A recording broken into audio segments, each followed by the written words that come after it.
Looks like there is no Variant 5 coming next month. Kabam respond to MROC new champion criticism, and what bugs are not being resolved in 26.1. Yes, hello everybody and welcome to your Friday edition of Marvel Contest of Champions news. It's certainly been a weird week, hasn't it? And with all those stories that make it very weird, which we'll be covering this edition of Marvel Contest of Champions news, make sure to hit the like button and subscribe with post notifications on all. And also follow on Twitter and as well on my Discord, links in the description, because YouTube aren't sending out notifications very well for some reason. But through all this uncertainty and weird things going on, a massive thank you to those that are current Patrons, YouTube members and Twitch subscribers. If you did want to give a free Twitch Prime sub and you have an Amazon Prime account, then you can do by going to the links in the description and doing the on-screen stuff as well. Thank you ever so much to those people. It does really help out the channel if you can do that. But ooh-wee, it's time to get into some news. The news kicks off with a bit of a trip down memory lane. 2 days ago it seemed that the game went offline. Now it didn't bother me because I was actually playing some lovely Call of Duty Warzones. By the way, if you want to come on by, we're 2 days in training. We're actually doing pretty well. On Twitch, I'll be letting you know through Twitter, through the lovely Twitch, when I'm doing that. But yeah, the fact is, 2 days ago, the game went down. There was also a lot of people being kicked mid-Alliance quest, and this did affect people in different ways, stuff that Kabam haven't acknowledged just yet. Obviously, the game went back up, which is really, really positive. And as well, DNA 3000 saying, or responding to someone saying, then I stopped for a McDonald's drive-through lunch. You know, we don't have that in the UK. All McDonald's are closed. You lucky sausage. Now, I have seen a few players saying that they had issues when it came to Alliance Quest and did mess up a lot of their things, like the way to finish on time, which obviously the time frame of when this was right at the end, I want to say, of Alliance Quest on Wednesday. So it's a case that this could be really bad for certain players, but I haven't seen Kabam acknowledge it, say, you know, people be compensated and things like that as well. But if I find any more details, I'll let you know. Now, if you didn't see my video on Wednesday, I'll put a link in the description, but let's just go do a quick overview of things, especially from the release notes. So it's a whole new world, a whole fantastic point of view. It's Aladdin for sure. Even I'm getting into the spirits. Arabian Nights like Arabian Days. 26.1 and a build up for the next 3 months is going to be about promoting the new game Marvel Realm of Champions. Now we'll talk about whether or not there's a big divide between people unhappy about this and like they're kind of chill about this in a moment. But first of all, we're going to see Sorcerer Supreme. God, they can't have like so many. We've got Symbiote Supreme. We've got what have we got? We've got Summon Symbioid. We've got Silver Surfer. That's just going to be me for the next few months trying to remember this. And we've got Storm Pyramid X. Now many people, as you said, have got their thoughts on the subject. For me personally, it is all about that Storm design. I just don't like it because it's like, it is the one that I remember from like back in the day, that kind of X-Men. If you see me playing the Marvel Powers United VR, you'll know that playing Storm, you have that kind of goddess with the black headdress, and it's really cool. But it's basically manipulated by Apocalypse. That's really what to say about the matter. And people are saying that, okay, well, the Storm could have been the other design, more of a classic design. Others are kind of like not liking the fact of being not forced, but kind of pushed towards these Marvel Realm of Marvel Realm of Champions, and it's just not really everybody's cup of tea, but for some, they're okay with it. This then led Gabe to respond. Obviously, if you don't know, this is the art director for Marvel Contest of Champions, obviously one of the head honchos, big tamales, lead geezers, about MCC MROC connections, just reinforcing what we have said back at New York Comic Con. Our approach to linking the two games is first and foremost based on story. They will share the same fictional universe, and that's the core of the connection. If you like to follow our story, then great, more cool stuff for you. If you don't, then nothing changes. You'll still be playing MCOC like you always have done, and you can completely ignore the rest of the universe. No one is going to force you to play more games if you don't want to. Each player decides their level of involvement. When we release Realm characters in Contest, it's because they make sense in the story and because we think they can be kick-ass contest characters, period. The opposite will also be true if a Contest character visits Realm. You can be sure there's good fictional reason for them to be there. and they will play a part in a specific gameplay context without forcing anyone to go check contests for realm experience to work. Both Sorcerer Supreme and Storm X are some of the best contest characters we have ever created that absolutely shine on the contest screen.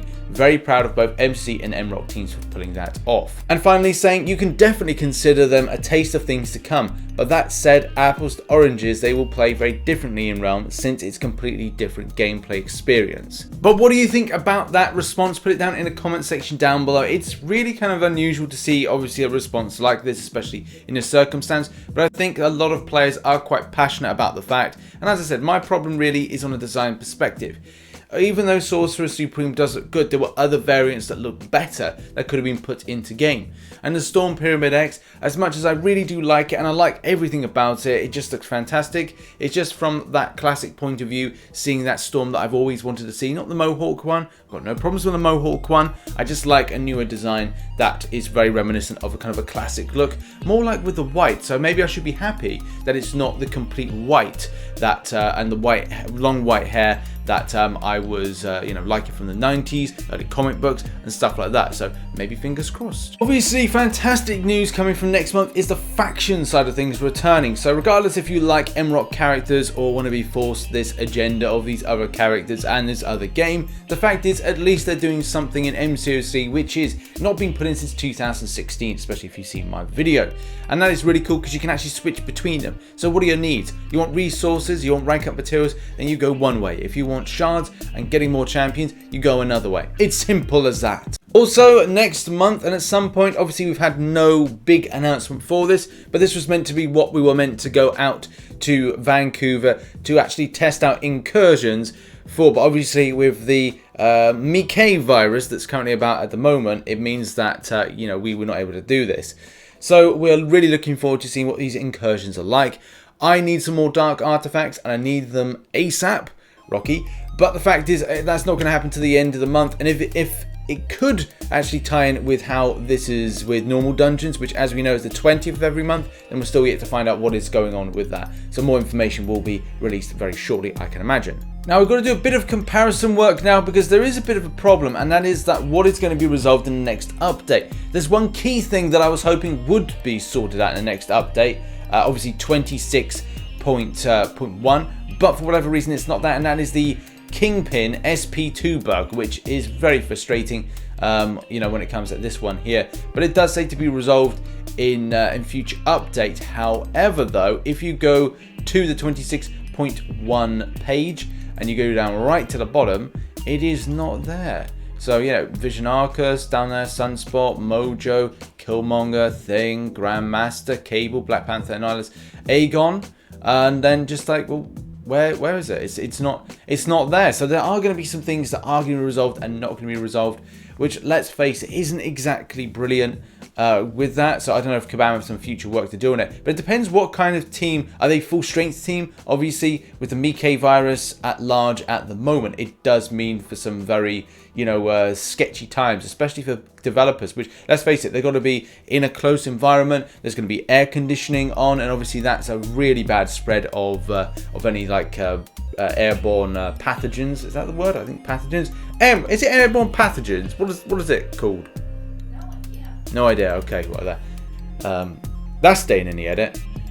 It turns out through Google search that airborne pathogens to do with diseases, not viruses, which obviously this is at the moment. In any case, we've got some fundamental improvements when it comes to heavy attack, which is something between like pauses and certain champions and the way they kind of respond.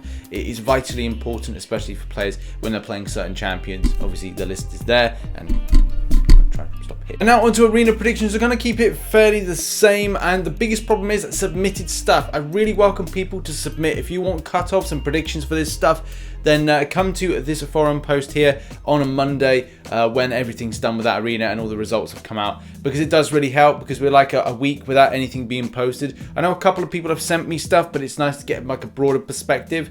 So again, I welcome everybody. I may even do a reminder in Marvel Contest of Champions news on Monday to say, look, please come over and submit, so we don't have kind of like dates where everything's out of sequence.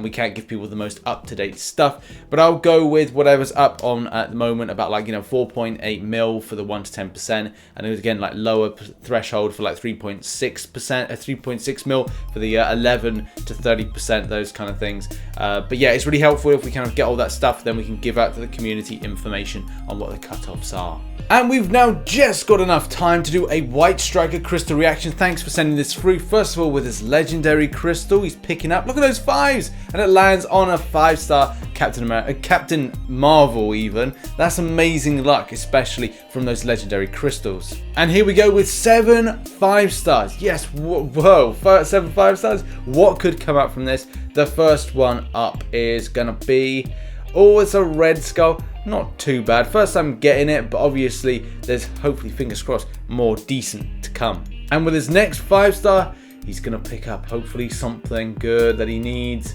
Well, that's not too bad. That's a Wasp. That's still a solid champion, so that's all right. And with his next 5-star, you know, we're kind of halfway through now. Oh no!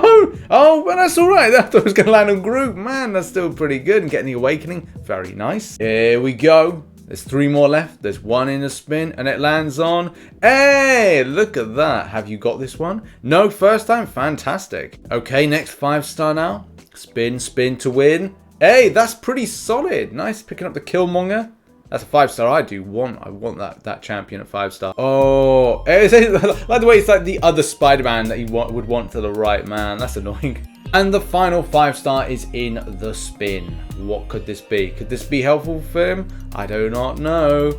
Oh, here we go. Here we go. Here we go. And it's going to be a Crossbones. Oh, Crossbones or Crossbones. It could have been either. That's a great champion. I do like Crossbones. A nice selection of champions there. The Ghost, very nice, very nice. But we've got a 6-star now. He's treated us to a 6-star. I am looking forward to my next 6-star. I don't know what the heck it could be. You know, I hope that I could awaken my Aegon. But look, it's more chance of me awakening my 5-star Aegon rank 5. Video about that tomorrow, by the way, as many people have asked. And he picks up, hey, now that's what I'm talking about. Picking up a Havoc there, going past the trolls and picking up that nice W there. Well done. Havoc 6-star pull. Yeah, it's always nice to put those crystal openings in because it just kind of like just spice up these Marvel Contest Champions news and give you something interesting and fun to watch, especially if you're not really interested in some of the news topics discussed. But check out some more recent content up here. Check out some supporting links here, and as well as the second channel and the main channel. Appreciate your time for coming by to the video today, and see you in the next one. Bye bye for now.